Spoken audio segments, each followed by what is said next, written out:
All right, we got it. This is the 2025 Mathews flagship hunting bow. This is going to be the Lift X, which is going to replace the Lift bow from 2024, which Ryan and I both believe happen to be the best bow of 2024, in our opinion. We're not even Mathews fanboys, but whatever. It looks the same. However, there are a few key features that Mathews has upgraded that will blow your mind. So I'm excited to get into this. Let's get to it. So let's go over the specs of this bow so we're all on the same page. So the Lift X 33 comes in a 33-inch axle to axle. It's also offered in 29.5 axle to axle, but for this purpose, we're going over the 33. It has an IBO rate of 343 feet per second at 80% let off, and the two let off options for this bow are 80 and 85%. It has a 6.5-inch brace height.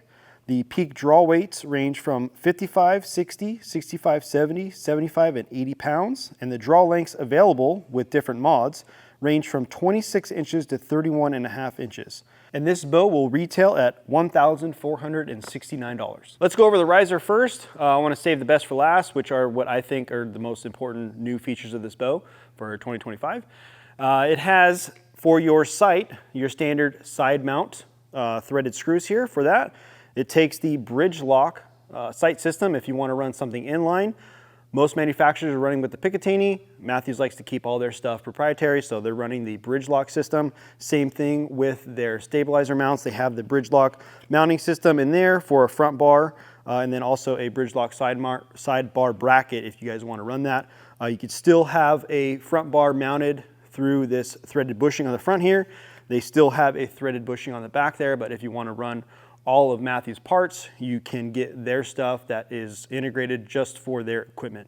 Another thing happens to be integrated is their rest system. They take the integrate system. They don't have the threaded holes for the core mount system, so you can't run any hamsies on here.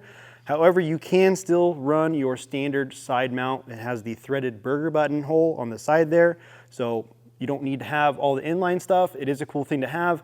In my opinion, I don't think it's really gonna make the bow shoot any more different, good or bad, if you run something that's inline versus the standard traditional mount. So Mathews is trying to corner the market on that, so good on them for doing it, but it kind of does leave people who have other options or other parts, manufacturers' parts, kind of leaves them out in the dark. So it's not a deal breaker by any means. It's just something to keep in mind when looking at these new bows. It has your mounts here on the sides for your quiver.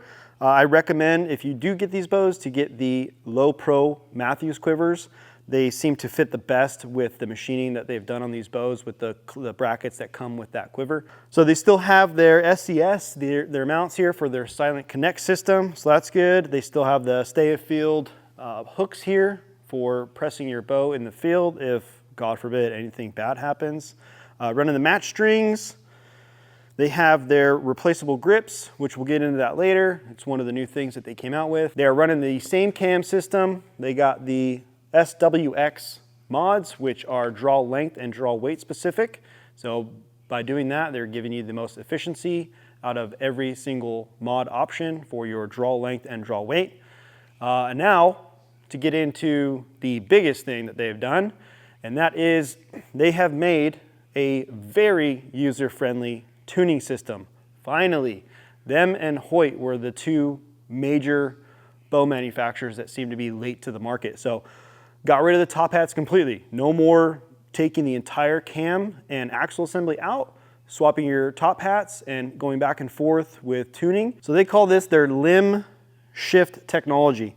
It's pretty cool. All you have to do is remove this cap screw, and that's gonna expose a Allen head inside of there that when you turn clockwise and counterclockwise, what it's gonna do is it's gonna actually pull and push this limb out back and forth in order to help lean the cam to get it to tune. That's all you have to do. There's no other tuning needed. All you have to do to paper tune, get your rest on here, set it at 0, paper shoot it, or paper tune it, whatever you need to do, turn it right or turn it left. You can, if you don't know, I'd recommend just taking one shot, seeing which way it tears, move it. If it tears worse, go the other way. If it tears good, keep going that way.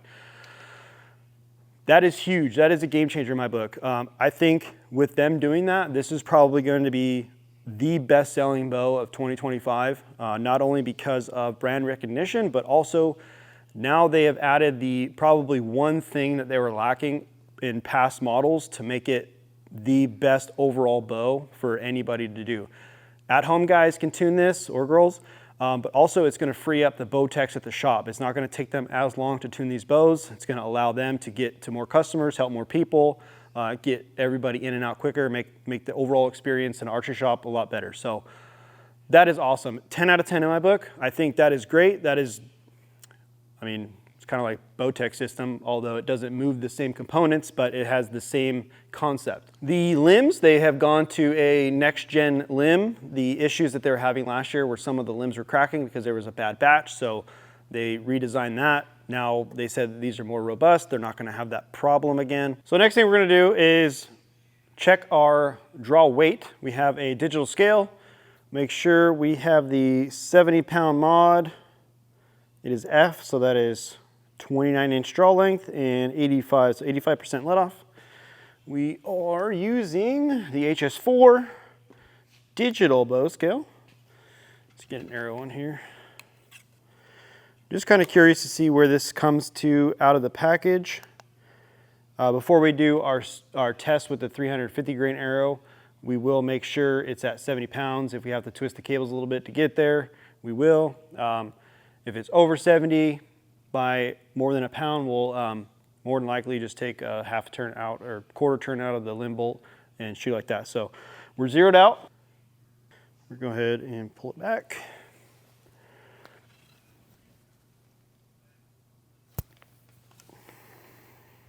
$67.2 pounds, so we're gonna have to add a couple twists. So, add a couple twists, we'll come back here, we will check it again. Hopefully get it, like I said, we'll shoot it, as long as it's within less than a pound, we'll call that good and then shoot it. So, we're gonna go in the shop, do some tunage. We just added some twists to the cables to hopefully get it to 70 pounds, but I just wanna show you guys what this new shim technology looks like. Now you need a 5/64 Allen head wrench here to take off this cap screw.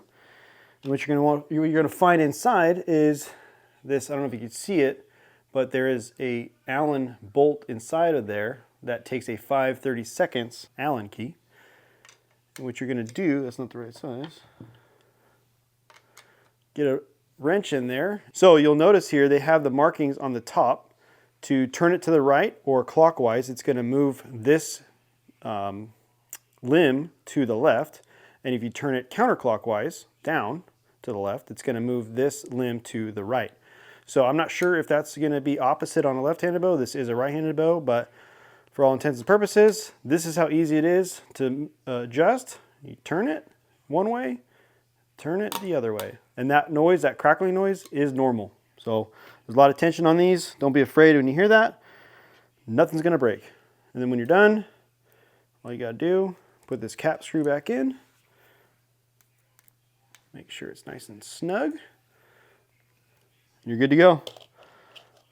Literally one of, if not the easiest shimming systems on the market now. Like I said earlier, 10 out of 10 for Mathews. Good job, you guys. You finally listen, everybody. Let's go check the draw weight. So let's double check our draw weight. Hopefully I added 4 twists to the cables. Let's see if that did the trick. We're gonna be using our 350 grain arrow. Zero it out, all right, back to 0. No shenanigans are at foot. Did you get that, Ryan? It's in there. We're at 0. All right. Always knock an arrow. You never know what might fail. 70.2. I think that's close enough. That is close enough. All right. So, like always, if you guys have ever watched our speed test videos, we use the Garmin. Got that? All right, ready to go. It's going to be the first shot of this bow. 29-inch, 70 pounds, 350 grain arrow. IBO, I believe, is at a 30-inch draw, 80 pounds. So we like testing ATA. Let's see what we're at. Oh, wait. Ooh. A little sketch. Guess I should be looking at the cam when I draw back.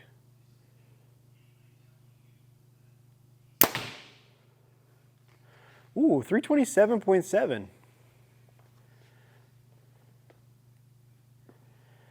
And you have that at And 29-inch draw? 29-inch, and I must add, the draw cycle, to bring it back, was a little rigid, a little rough. Not something that you can't get used to, but the shot is like you didn't even shoot anything. There was no jostlation, the bow didn't jump, there's no vibration, no movement. It was dead in the hand. It's actually, like last year's lift was really nice. I mean, probably one of the most comfortably shooting bows I've shot in a long time, and Ryan can attest to this. The lift from last year was amazing. This one, similar. They didn't change the riser, didn't change the cans or the mods, so it should be as good. I don't know if it, just because I haven't shot the lift in a while, that it just feels, and I'm thinking it feels better, but I'm sure it's exactly the same as the lift from the year prior. So if that's the case, the bow, 70 pounds, kind of feels like 60, so I don't see why I wouldn't be shooting 80-pound mods on this thing to get a little bit more speed. I'm curious to see when we do our speed test video what this bow will shoot with these specs with a 450 grain arrow, 400 and 450 grain arrow, because it seems like those are the most common sizes. So be sure to like this video and subscribe to turn on notifications so you guys are the first to know when we do post that speed test video for this bow. We're going to shoot 2 arrows to get an average score, but I'm fairly certain that we're going to be within a foot per second. I don't see why we'd get too many different ranges. This chronograph's pretty accurate, which is why we use it. Only the best. Shot number 2. Let's see if I can draw this one a little bit smoother than the first time. Little soft on the back wall there. I don't know if I like that.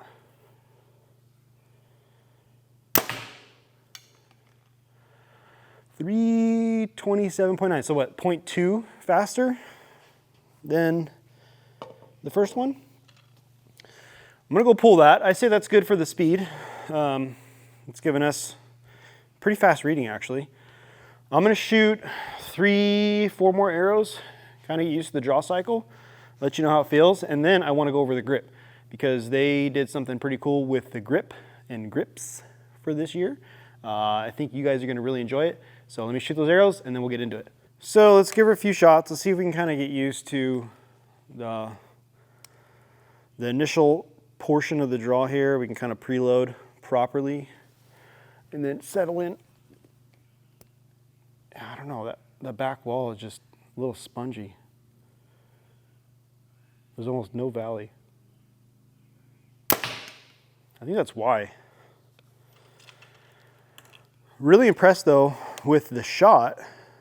The shot itself is extremely smooth, very comfortable, which is what I remember from the lift from last year. However, I do remember, which Ryan, if you agree, the draw cycle wasn't as rigid to begin with. It seemed like it was a lot easier to get going. And then once you got going, it kind of just everything fell into place. This one seems like it's a little bit harder initially. Right there, that front, I don't know, it's just, it doesn't seem like it's the same. I'm gonna shoot 4 more arrows downrange here. I'm gonna see if it gets a little bit more comfortable, I guess you could say. I wanna see if I can get used to the draw cycle and the let off and the back wall a little bit. I do recommend though, with any new bows, don't shoot them once, twice, 3 times. If the shop allows, shoot it 20 times if you can. Some bows are weird like that. It just takes a while to get used to the draw cycle. Yeah, the valley is just so short.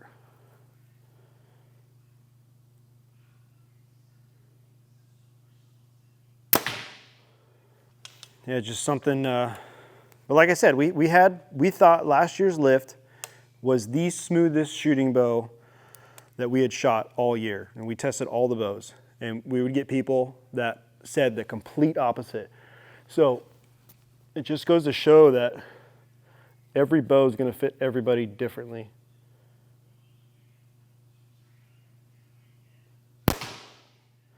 And I recommend not buying a bow just because of the brand. Buy a bow because it allows you to shoot it the best.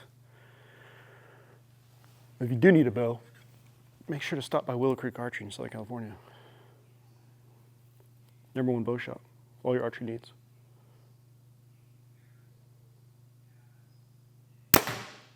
So everything from anchor to when the shot goes off is phenomenal. No gripes, no ill will, no bad things to say at all. The initial effort to get the bow drawn back, you get used to that. Once you shoot this bow a lot, you're going to get used to it no matter what. It's just it's the valley in the back wall that, I don't know if it's because I've been shooting an indoor bow for the last 3 months, so shooting a hunting bow is a little bit different. Maybe it's just a little bit awkward. I'm just not holding it properly. That could be it. Let me know if you guys are shooting hunting bows and you've shot this bow and it felt great, or if it felt exactly the same as last year's lift. Please let me know. I'm really curious, honestly intrigued to know if you guys feel the same way about last year's bow to this year's bow. Yeah, from right here, as long as you're in the back wall and you're pulling and you shoot, everything after that it's beautiful. It's awesome. I mean, there's not many other bows that can compare. It's just getting used to that back wall in that valley. And if you shoot it and it's not an issue for you, then this is your bow for 2025, 100%. But recommend, always test shoot bows. Can't harp on that enough. So for those of you who've had a Mathews bow and you've changed out the grips in the past, you'll know that once you peel this thing off, it has a ton of adhesive on there that you have to remove in order to put the new grips on, aftermarket grips. What Mathews has done this year, if you'll notice, this grip pops off, no glue. And what they're offering is their all new Bond grip system. I don't believe these are available yet. All the shops have received a box to basically show everybody what they can get, but check this out. We have You gotta optional. open that thing from the beginning one more time. Open that thing from the beginning. That's a pretty sweet See box. all the fingerprints on here? That's a pretty sweet box. Look at this, check this out. You put like the gold shimmer coming out, the gold light coming out of that. I'm not gonna take time to do that, but that's a good one. All right, I am a huge fan of having adjustable grips or grip plates. What they've done here, I think, is pretty awesome. It gives you different options. It has the engage, the contour, and the taper. And we'll show you guys some B-roll of these informations here to show you exactly what they're differing in. But this is what I think a step in the right direction when it comes to making these things as adjustable and customizable as you can be. Again, every bow and every person is going to fit to each other differently. You're not going to get one guy that fits 7 different bows that are set up 7 different ways perfectly. Everybody's going to want to adjust and tune and tweak, personalize their bow that fits them specifically. And all the different things that you can have that allows it to be more adjustable is just way better in my opinion. And it allows you to get the most out of your bow. And in turn, it helps you become a better shooter. And that makes you want to stay in the sport and to share the love to everybody else. And that's what it's all about. You got to get everybody involved in the sport. We're all on the same team. Recurve guys, compound guys, crossbow. I don't know about crossbow guys. Recurve guys, compound guys. Come on, we're on the same team, Farba. Let's act like it. So I mentioned before the low pro quiver mount and the bridge lock technology as far as the stabilizer goes. I just really quickly want to show you guys how those get installed. If you were curious, I guess we'll put in the stabilizer first. Let me snap this grip on. Show you how easy this thing goes on. You see that? Look at that little clicky click. Boom. All right. So if you have a bridge lock stabilizer, Put it this way. Now you have different adjustments here. So wherever you want to put this stabilizer, you can make a 10-inch, be a 8-inch, a 9-inch. You can make a 12-inch, 11-inch, 10-inch, 8-inch. You can slide this in. This three-way thumb screw right here has a point on it. This point will line up with all these small machined circles right there. So what you do, set this where you want, screw this bad boy in, loosen it up a little bit right there, and that's attached. So if you want to store it, you can always loosen this all the way, slide that back, tighten that down. Now it'll fit a lot easier in a bow case. But for now, if you get it just right, you can actually feel it click into all the little grooves. That goes on there. And let's put our brackets on. So it's as easy as hooking that in there, sliding this bad boy like that, closing it, and there you go. Now look how low profile the low pro quiver is. I recommend these quivers with the Mathews. They fit the best, they look the best, and I think you get the most out of your money. Well, that wraps up our initial impressions of the Lift X Mathews 2025 flagship hunting bow. If you guys enjoyed this video, please give it a like, shoot us a comment, let us know what you think if you've shot this bow. And if you're in the Southern California area and you're looking to check this bow out, or any bow for that matter, make sure you stop by Willow Creek Archery in Temecula, your #1 shop for anything archery. Thanks for watching. See you on the next one.